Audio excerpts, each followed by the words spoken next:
Bueno, señores, está con nosotros el ingeniero Milton Morrison, administrador de Edesur, que sabemos que es Edesur, no es todo el sistema, pero el principal dolor de cabeza que tiene el presidente, aún en Bruselas, donde está, es el regreso de una tanda indetenible de apagones con carestía de factura, que sabemos que es por la situación del calor, y una situación en las EDES que en muchos sentidos es peor que la encontrada. No sé si en Edesur, vamos a ver cuál es la situación de Edesur en ese sentido. Entonces, vámonos primero por la generación, por lo que está brindando Edesur en estos momentos, cómo se está controlando en Edesur el tema de los apagones. Sí, bueno, muy buenos días, queridos amigos y amigas. Como siempre, un placer estar aquí en este programa. Qué bueno, Julio, cuando tú haces la introducción, bueno, me presentan, ¿verdad? Es bueno señalar que yo vengo como administrador de Edesur. Yo vengo a hablar de la realidad de Edesur. ¿Y por qué hago eso? Porque es bueno que los amigos televidentes, bueno, y radioyentes puedan ubicarse. Mire, todo aquel cliente que está desde la Máximo Gómez hacia acá, es decir, cuando digo hacia acá, hacia el oeste, digamos, en esa parte, pertenece a Edesur. Para que tengan una idea, APEC es cliente de Edesur.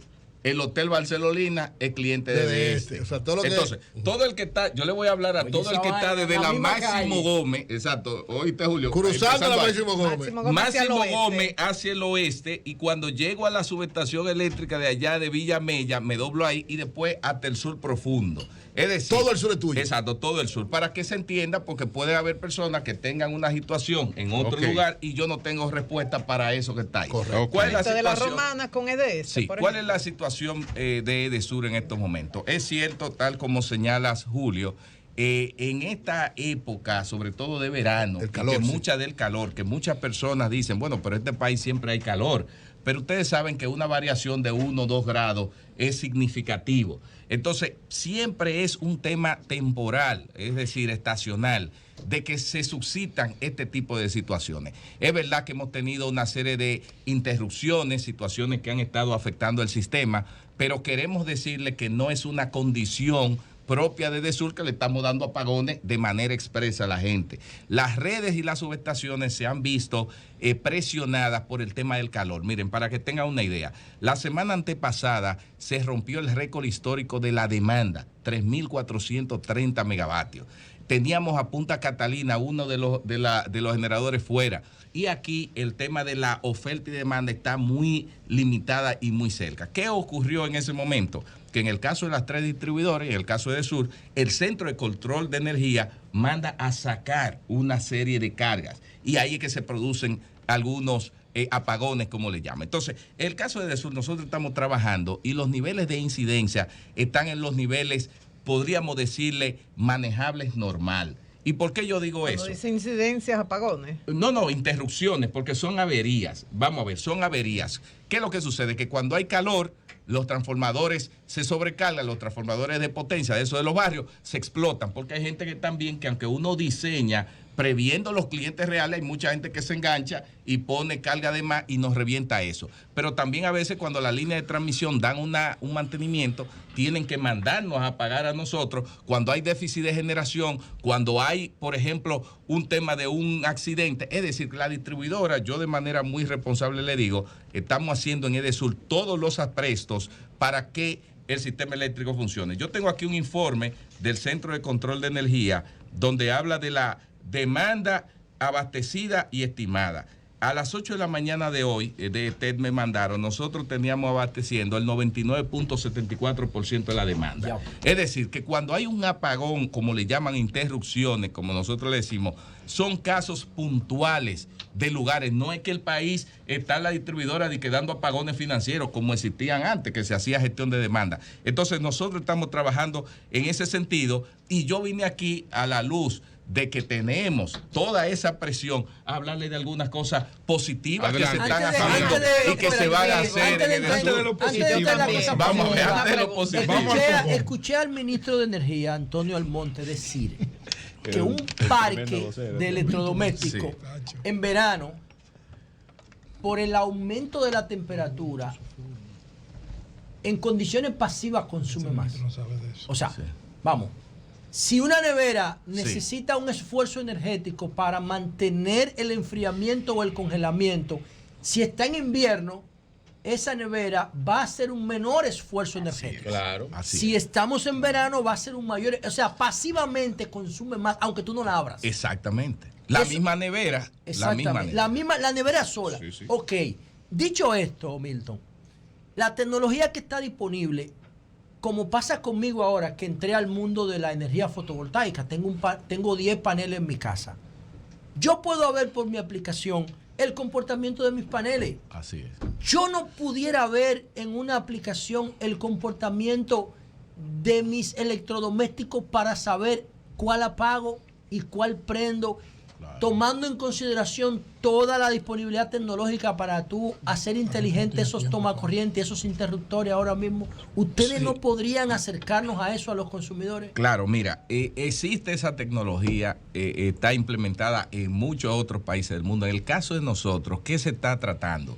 Ya las empresas distribuidoras en conjunto con un préstamo del Banco Mundial, se está trabajando el tema del cambio del sistema de medición comercial. Eso va a permitir a través de un MDM tener una comunicación con medidores inteligentes que te pueda prever todos esos aspectos que tú estás diciendo. O sea, hacia allá es que estamos pensando ir. Obviamente es un proyecto de 2 o 3 años que no lo veremos en lo inmediato, pero sí, hacia allá es que tenemos que dar en tiempo real, que yo vea que la cajita del cable se me quedó encendida y yo la pago por el teléfono. Que tú puedas ver y tomar decisiones, porque donde no hay información tú no tomas decisiones. ¿Cuál es el nivel de pérdida real que enfrenta Edesur en estos momentos? Sí, mira, el nivel de pérdida que nosotros ¿Cómo ha evolucionado tenemos, eso? Exacto, pérdidas en términos de energía, ¿verdad? Y voy a explicar qué son las pérdidas, pero primero doy el número. Cuando nosotros llegamos a Edesur, encontramos a Edesur en agosto 2020 y cerró el año con 24% de pérdidas. Ahora, actualmente, nosotros en 3 años prácticamente le hemos mantenido estable y está en 26. Y ustedes dirán, ¿y por qué subió 2%, Milton? Bueno, lo primero es que ese 24% de pérdida se daba antes sobre la base de una gestión de la demanda. ¿Qué gestión de la demanda? Apagones programados. Que se decía, hay circuito A, B, C y D. Entonces, tal circuito hay que darle 6 horas de apagones, 4, eso. Y así tú controlas las pérdidas, porque mientras más energía tú das, es un sistema más pérdida tú tienes. Claro. Entonces, cuando tú gestionabas esa demanda, tenías un nivel de pérdida y tenías también, las pérdidas se calculan, es bueno que se sepa, tomando en cuenta la compra de energía y la facturación. En Edesur nosotros encontramos niveles de facturación que, y debo decirlo de manera responsable, en una base de datos de una cantidad de facturación de clientes que decían, bueno, ese debe tanto, pero nunca pagaba. Nosotros mandamos a limpiar eso. Al tú limpiar un poco la base de la facturación, tú bajas el monto de facturación, por tanto te afecta la pérdida. Y cuando tú das más energía, entonces, ¿qué pasa? Aumenta la pérdida. Y el presidente Abinader, cuando llegamos en agosto, en medio de una pandemia, en un año escolar virtual, dijo, denle energía a todo el mundo. Y hoy en día se suple casi el 100% de la demanda. Nosotros no hacemos gestión de demanda de apagones programados y eso ha aumentado un tanto las pérdidas. Pero Julio, esos 2 puntos de pérdida, sin embargo, cuando tú lo ves en contraposición, yo te digo, Edesur ha avanzado. Porque tenemos esos 2 puntos de pérdida, pero nosotros cuando vamos al tema del cobro... 26 de pérdida, así de cada 100 que se coloca... No, él dice que de 24 a 26. No, pero sí, pero es 26. El número no es 2, el número es 26. Es decir, es altísimo, es altísimo. Estamos hablando de que cada kilovatio que tú colocas... Pero esa pérdida, ustedes la pierde 26. Allí es que voy. Entonces, ustedes la analizan. Hay otra técnica. Exacto, allí es que voy. Qué bueno. No, claro, miren, 26% de pérdida, o tener casi 50 en EDE de pérdida, o tener en EDE Norte 20 y tanto, son niveles de pérdidas altas para un sistema eléctrico, pero eso no es de este gobierno. No me digan ustedes que ustedes no saben que eso viene de los siglos por los siglos. Eso ha sido así y era peor antes. ¿Y de qué se componen las pérdidas? ¿De qué son esas pérdidas? Las pérdidas. Miren, ¿qué es lo que son las pérdidas? Se clasifican en pérdidas técnicas y no técnicas. Las técnicas tienen que ver con el tema de la disipación de calor, la calidad de las redes, los materiales, los transformadores, etcétera, etcétera, que deberíamos tener y tender a tener mejores materiales, dispositivos y demás, y por ahí va. Las otras que son mayores de ese 26, tú tienes que agarrar cerca de 14 o 15, que son otras pérdidas. ¿Usted sabe cuáles son esas pérdidas? Yo se las voy a decir claro, porque aquí la gente se maquilla. Robo de energía. Robo de energía, eso son las pérdidas. Gente que no son clientes, sino que son usuarios que se conectan, pobres, medios, ricos, industriales y todo el mundo, y agarra y toma la energía y no la factura. Y ustedes dirán, eso ¿qué son las porcentaje pérdidas. Tiene el robo en las pérdidas? Bueno, 14. yo te digo, el 14 o 15%, o sea, la mitad, un poquito más de la mitad de esos 26 es robo. Y eso no se puede combatir. Eso Claro, no se puede... pero nosotros vivimos combatiendo. Mira, María Elena, yo te voy a decir una cosa, porque la gente a veces, cuando yo escucho la pérdida, señores, miren, esto es increíble. Nosotros tenemos una dirección de pérdida y hacemos operativos de arrancar los cables que yo que. Y vamos una semana después y están las mismas cosas. cosas. Tú sabes que hay gente que prende el contador. La otra cosa. Él lo prende a las 6 de la mañana. La otra y lo manera, apaga a las 6 de la tarde. Y en la noche lo apaga. La otra forma de enfrentar las pérdidas todos los aires. Sí. La otra forma de enfrentar las pérdidas es la inversión. También es Pero Julio, él está diciendo la composición de las pérdidas. La voy. mitad es por robo, y la otra entonces, mitad. Ese No, tema, también están las que hay un redes, la elemento, interconexión. oye, hay un elemento de la conciencia ciudadana, y yo voy a decir, es verdad que las distribuidoras tenemos que hacer nuestro trabajo, porque no es que salgamos a supervisar y a ver las cosas, pero hay un nivel de conciencia porque no podemos tener 1 millón de supervisores para supervisar 1 millón de clientes. Se supone que tú tienes que hacer lo correcto cuando nadie te ve, ¿o no es así? Entonces tú tienes que comportarte así como tú pagas el teléfono, como tú vas a un supermercado y no te roba la leche cuando pasa por la caja. Tú tienes que entender que el servicio eléctrico se paga. Ahora, Julio señala un aspecto ahí importante que tú decías ahora. Que es decir, lo del nivel de inversión. Lo de la inversión. Yo quiero hablar de eso. Sí, ¿cuál ha sido el nivel de inversión? Miren, yo Porque voy a hacer... sin inversión. Pero no vamos a completar. Pero lo más importante es la inversión. La composición de la pérdida. Pero lo más importante, hermano, no. Él le quiere hablar de eso. No. Nosotros todos conocemos el sistema aquí. Sin inversión no hay combate a la pérdida. Ahora, vamos a ver cómo. La inversión. Vamos a ver las inversiones. Vamos a ver. No, porque Julio toca un aspecto. Y el nivel de inversión para enfrentar esas pérdidas. ¿Cuál ha sido? Ahí que vamos. Las pérdidas, si bien es cierto, decía, en esa descomposición, ¿verdad? Que hay una responsabilidad de robo, se combaten con inversión. Claro. Como dice Julio, hay un componente importante que tú tienes que invertir en rehabilitación de las redes para poder blindarlas más, para poder garantizar donde no hay acceso, donde la gente se conecta con un alambrito, hacer eso. Es cierto. Y eso es una parte que yo no puedo venir aquí a decir que hace falta, que no hace falta inversión. Nosotros en estos 3 años, debido, y lo puedo explicar, no justificar, pero explicar, debido a las alzas que hemos tenido de los combustibles y demás, se ha reducido el presupuesto para inversión. No hemos invertido en la magnitud que debimos haber invertido. Y eso yo lo digo. Ahora, no obstante eso, déjenme decirle algo. Con todo y eso, ustedes saben cómo ahora mismo, en términos de lo que son las pérdidas y el subsidio. Oye, esto, ¿cuánto Julio, debió invertirse y cuánto se ha invertido? No te voy a decir. ¿Tú sabes cuánto fue la compra de energía? Por ejemplo, a los generadores. Sí. Que eso nos secuestró y no ha agarrado el presupuesto y no ha vuelto nada. La compra de energía generadores, oigan esto. Nosotros cuando llegamos pagamos en el año 2020 37 mil millones de pesos en compra de energía generadores. ¿Ustedes saben cuánto pagamos al año pasado? 56 mil millones. Es decir, que eso 60%, más de un 30% aumentó, Julio. Entonces, esos casi 30 mil millones es el tema de la inversión porque el gobierno tiene problemas en términos de presupuesto y recursos. Entonces, lo que nosotros pudimos estar invirtiendo, ¿tú sabes a quién se lo hemos estado pagando? A los generadores, para garantizar. ¿Qué porcentaje se invirtió? Pero ahí es que voy. Sí, pero hemos hecho, porque no es que no hemos hecho inversiones, le hemos hecho, pero al nivel que está. Entonces, nosotros, en términos de lo que es la inversión, cuando tú comienzas a ver, nosotros acabamos de inaugurar, oye esto, estoy hablando de Edesur. Nosotros acabamos de inaugurar el fin de semana antepasado y 4 proyectos, oye, que benefician a más de 30,000 clientes. Y lo juramentamos, lo inauguramos con la vicepresidenta.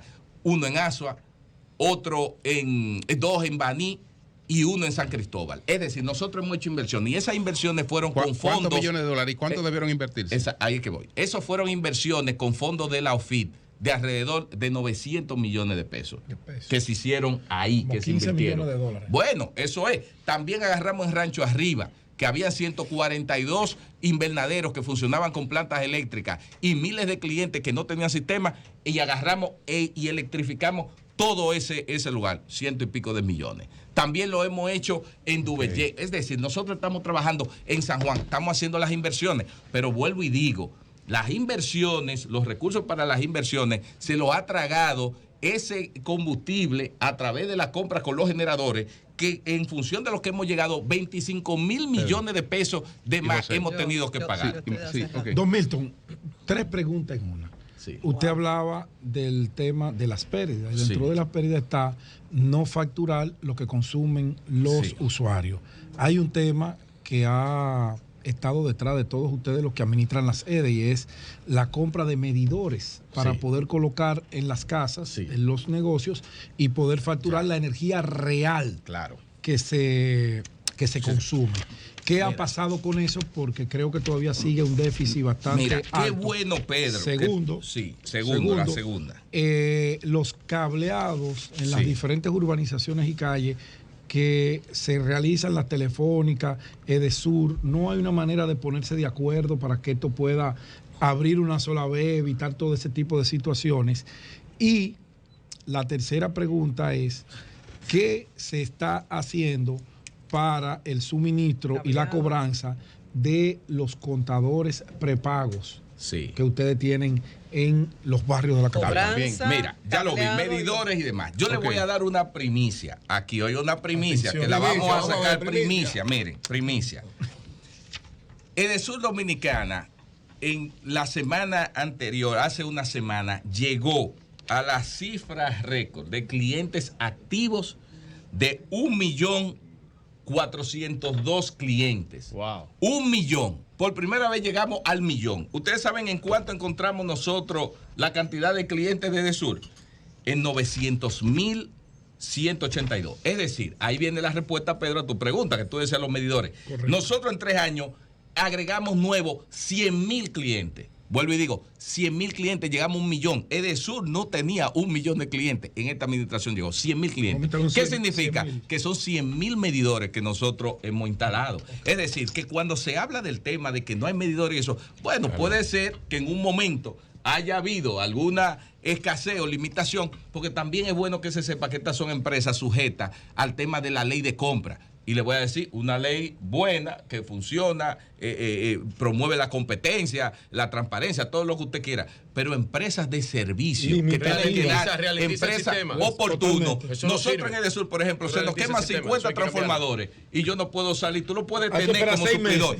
Yo no puedo comprar eso. Entonces, es decir, que hablar del tema de la medición, nosotros hemos avanzado. Vuelvo y digo, por primera vez EDESUR Dominicana llega al 1 millón de clientes, ahí calculado. Y lo encontramos con 900.000. Es decir, que en 3 años hemos adicionado un 10% de lo que nosotros encontramos. La segunda pregunta ahí. La segunda pregunta, el tema de las telefónicas. Mira, y lo digo de manera responsable, nos hemos cansado de mandarle cartas, de hablar con todas las telefónicas, las cableras. Todo ese desorden, de esa contaminación visual, de los cables que se ven ahí, el 90%, lo digo yo responsablemente, eso es de Telecable y de Telefónica. Nos hemos reunido, es más, hicimos una reunión, la alcaldesa Carolina Mejía, el director de Indotel, Nelson Arroyo, y yo, con todas las empresas. Nos comprometimos que iban a hacer ellos a recoger todo eso. Metro, el túnel. Y entonces no lo han hecho. Entonces yo le hago un llamado de manera responsable que presten atención a eso. Esta mañana en la Churchill me enviaron un video de unos cables telefónicos que estaban en el suelo, pero la gente me lo manda a mí pensando que es de EDESUR. Eso no son los cables de EDESUR. Yo quisiera rápidamente, si me permite, María Elena, porque no quisiera... Falta algo de la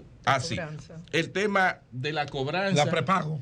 El tema de la prepago. Mira, nosotros en tema de prepago, que es una tecnología que EDESUR es la que más tiene, hemos avanzado. Ahora mismo yo veía en la mañana cuál era el nivel digamos, de interconexión que teníamos, estamos en un 94%. Hay a veces situaciones de enganche que tienen que ver con la tecnología que encontramos el suplidor, que en términos de tecnología e información estamos superando para llegar al 100%. Pero una tecnología que funciona, permite a la gente programarse, pero hay oportunidades de mejora. Y antes de lo positivo, ¿qué respuesta tiene Edesur para esos clientes que se quejan de desperfectos en los aparatos por esas interrupciones reiteradas y a veces reportan con cambio de voltaje? Sí, mira, nosotros obviamente tenemos un área donde recibimos todo ese tipo de situaciones de quejas y resolvemos. Pero yo anuncio también, esta es otra noticia, que lo hicimos en Ciudad Real 2.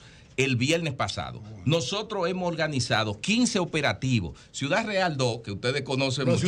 Hay 18,000 habitantes ahí. Eso es una ciudad. Pero muy bien organizado. Hay que ponerle ahí un síndico. ¿Qué nosotros hicimos? ¿Qué nosotros hicimos? Son mis vecinos. Nos invitaron la Junta de Vecinos. Nos plantearon una serie de quejas, de facturación, de equipos quemados, etcétera, etcétera. Nosotros fuimos, yo mismo fui allá, me reuní con toda la Junta de Vecinos y 2 semanas después, que fue el viernes pasado, organizamos un operativo de un instructivo de darle charlas sobre eficiencia energética, eso. Llevamos los lectores y las computadoras para que todo el que tuviera un reclamo de alta facturación, ahí mismo nosotros resolverle, chequearle. Es decir, que eso lo vamos a hacer en 15 lugares más, porque lo que queremos es acercar a Edesur a la gente y a las comunidades para que puedan tener alguna respuesta. Morrison. Sí, y José, tengo 2 cositas que no me quiero ir sin decir. Ok, pero va a decir no hay problema. Mira, José. yo veo una tendencia en República Dominicana. Vimos lo que pasó con CEPEN en el este, que lo corrigieron afortunadamente. Gracias a la superintendencia. Sí, lo corrigieron la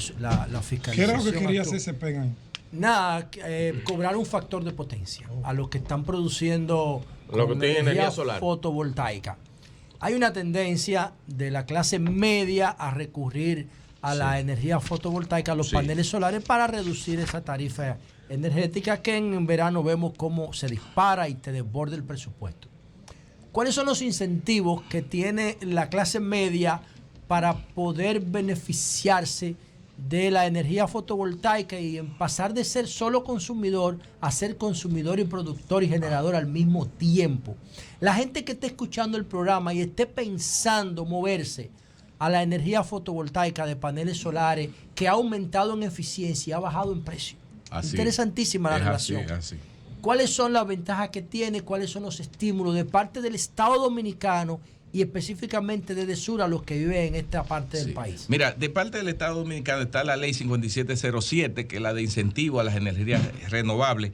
Todos esos paneles, los inversores y todos los equipos vinculados a ellos ya tienen niveles de exoneración, que aparte de que han bajado en los mercados internacionales, como tú dices, los costos, aquí también entonces tienen mayor favorabilidad en términos de costos.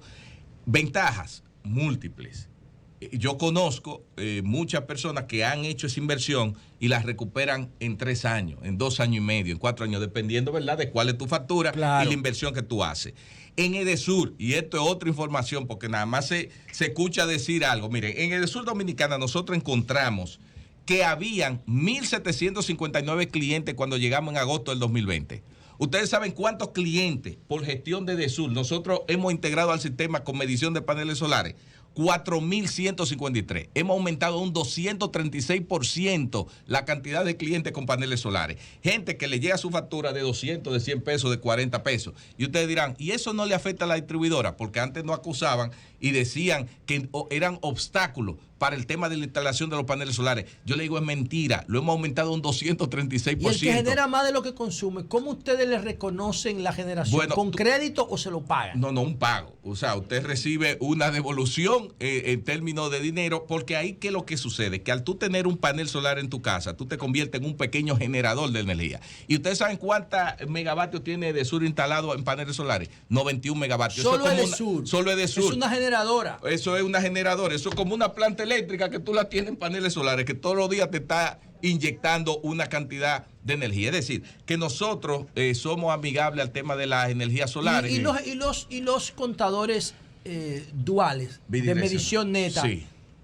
Yo particularmente puse uno, me costó 20,000 y pico de pesos. Sí. ¿Hay disponibilidad? ¿Cuál es el promedio de tiempo que dura una persona que solicita un contador de medición neta para paneles solares en Edesur? Mira, eso es un tema. Nosotros encontramos una normativa que decía, bueno, que la empresa distribuidora tiene que instalar el medidor bidireccional.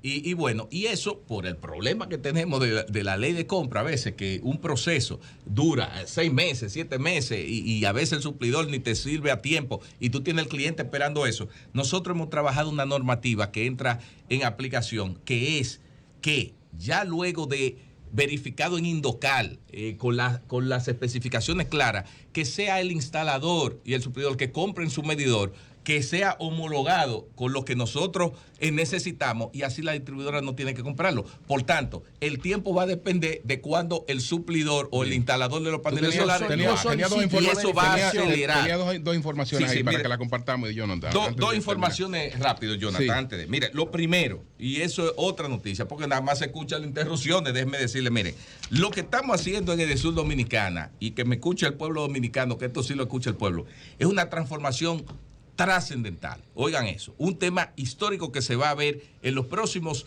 2-3 años en el segundo gobierno del presidente Luis Abinader, se van a ver los resultados, sí, pero déjenlo ahí. ¿Qué sucede? ¿Qué sucede? Oigan esto.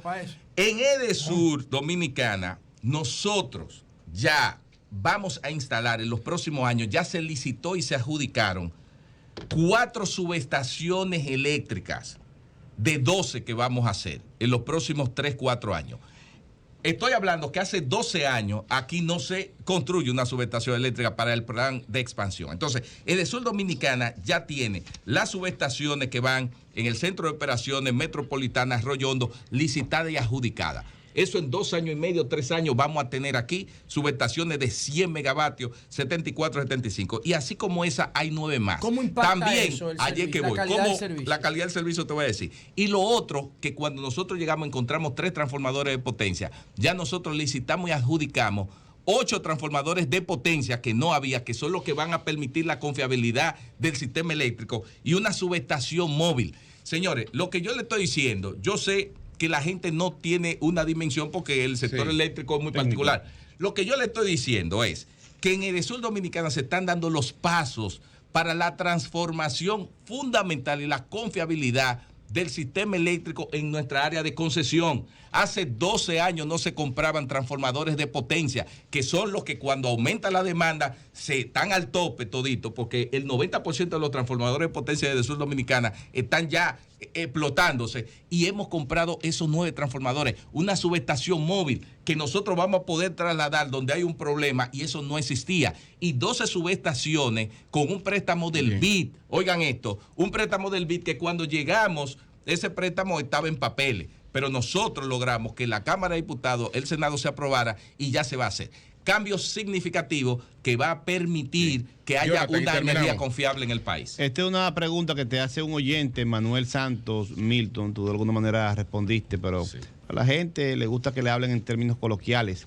¿A qué se debe que teniendo los mismos aparatos, la misma licuadora, la misma nevera, el mismo televisor y el mismo aire acondicionado, a la gente entonces se le dispara el consumo? Y la facturación. Claro, se lo voy a explicar. La luz ya lo explicaba con el ejemplo cuando decía de la nevera. Miren, es simple, miren. Para que ustedes tengan una idea, se lo voy a poner simple así, oígame. Esa misma nevera, ese mismo aire acondicionado que usted tiene, como decía la luz, en diciembre prendido, consume menos que ahora en julio y en agosto y en septiembre. El mismo aire. Entonces, es un tema que por el tema de la sensación del calor, tú enciendes eso, por la temperatura que tú tienes fuera, un aire acondicionado de una nevera tiene un compresor. Y el compresor, mientras más caliente está afuera, entonces más tiene que trabajar el esfuerzo para llevar el nivel. Entonces, si tú tienes en tu casa un aire acondicionado, oiga esto, tú poner un aire acondicionado en 18 grados, ahí en la noche, un solo grado para el consumo, y tú pones ese mismo aire en 21, un 30% más, menos de consumo. Esta pregunta breve. Adelante. Préndelo antes y ponlo en 21. Fondera. Adelante, Fondera, adelante. Buenos días, Julio, mi hermano y amigo, y para todos. Yo quiero preguntarle a ese honorable director de Edesur que si con esa facturación tan cara, el que pagaba 1,000 paga 3,000, bueno, en mi casa a mí me llegó de 20 ahora, que si con esos ingresos que tiene el sur es necesario estar cogiendo préstamos del Congreso para comprar equipo, que cómo él puede explicar eso, por favor. Pasen buenos días. Okay. Bueno, lo primero es al amigo que llamó, déjeme explicarle. Acabamos de decir las razones de por qué se incrementa la factura. Pero mire, usted, que yo sé que es una persona que seguro viaja, conoce, va a los Estados Unidos, a Miami y demás. Llame a cualquier amigo y familiar y pregúntele cómo está su factura eléctrica. Eso está ocurriendo en todos sitios porque es un tema estacional. En España está acabando el mundo. En términos de la energía. Sí. Señores, México hace 3 semanas, Ciudad México y 4 estados apagados. El sur de California, Houston, mandó a apagar los aires acondicionados. Vean la noticia. Entonces, a veces creemos que República Dominicana es el mundo. Señores, somos una isla. Y terminamos. Dice alguien que o sea, la explicación decía, dice alguien que me escribió. Los muchachos, señores, tenemos que terminar adelante. El año pasado, en verano, él tuvo un aumento de la factura, pero que el aumento de la factura en este verano es muchísimo mayor. Porque el calor es mayor. Entonces la pregunta es, ¿qué recomendación hay permanente, dice él, de Sur para eso? Sí, mira, lo primero es que nosotros queremos decirle a los amigos, a los clientes, que no nos interesa tomarle un centavo a nadie. Lo primero es que permítanos, como un amigo tuyo, a nos llegar el NIC, la factura, que nosotros se la vamos a revisar. Porque si hay un error, se lo cambiamos. Claro. Pero la idea es que hagan sus reclamos, porque nosotros para eso que estamos, para servir a la gente. Finalizamos. El ingeniero electromecánico, periodista Manuel Santos Mercedes, dice lo siguiente, le manda a preguntar que en la otra administración se instalaron acometidas de aluminio que están provocando pérdidas de energía. Ese del PRM. ¿Es cierto o es verdad eso? Bueno, mira, lo que pasa es, fíjense que yo vine un poco a hablar en perspectiva, o sea, viendo cómo es de su... No un chisme como ese ingeniero. Hay un tema, yo voy a decir, sí encontramos un tema con acometida de una aleación de cable y demás que nos crean sulfatación y genera problemas. Pero estamos trabajando para cambiar eso. Bueno, segundo y último, Julio. En términos del mantenimiento, y ya con esto termino, oigan cómo va Edesur. Nosotros, que cuando llegamos tuvimos esa visión, pero ya la concretizamos hace algunas semanas, tenemos para el tema del mantenimiento, para la predicción de posibles fallas en las redes, drones trabajando con cámaras termográficas. ¿Qué nos está permitiendo eso? Identificar puntos de falla para trabajar en Edesur no de manera correctiva, sino preventiva y predictiva, para mejorar la confianza y la calidad del servicio. Milton, muy breve. Es verdad que vas a llevar a Cristian Encarnación después de lo que le hicieron en el PRM, que está hablado que va por País Posible como candidato a la alcaldía. No, espérese. Lo primero que usted sabe, Cristian es un amigo. Cristian Encarnación es un amigo, alcalde de los Alcarrizos. ¿Tú lo estás conquistando? Conquistando no, porque yo soy un aliado del presidente del PRM. Lo que nosotros vamos a llevar al presidente a la reelección. Y obviamente nunca vamos a hacer algo que afecte esa alianza. Pero Cristian es un amigo, valoramos su trabajo y cuando él quiera habla conmigo. Él va a apoyar al presidente. Lo que pasa es que no va a apoyar al alcalde del PRM. Lo que sí nosotros estamos claros que apoyamos al presidente Abinader. Cambio fuera.